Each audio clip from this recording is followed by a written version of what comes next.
Alright, let's get straight into it. If you've seen the ads for the Handy Heater Turbo 800, you might be wondering, is it a game changer or just another overhyped gadget? I picked one up myself, plugged it in, and here's the real deal. First off, it's a legit product. You can buy it everywhere, and plenty of people have. But legit doesn't always mean safe or effective. Let's talk safety. Consumer groups like Choice and Which have actually warned people not to buy plug-in mini heaters like this. Why? Lab tests found some serious problems. We're talking fire risk, shock risk, even counterfeit fuses in certain versions. The build quality just isn't there. And get this, the box says you can use it in bathrooms and kitchens, but then the manual basically says don't use it near water. Mixed signals, right? On top of that, the so-called stay cool housing? Not so much. The front grille gets hot enough to burn you, or your pets. Now maybe you're just thinking about warmth.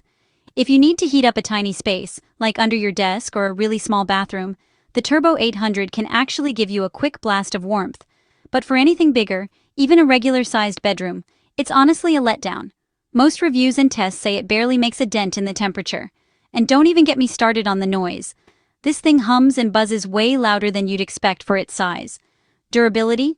Not great. Way too many users report their units dying after just a few weeks or months. That's not what I want from any gadget. So here's the bottom line. The Handy Heater Turbo 800 isn't a total scam. It exists, and it works for tiny areas.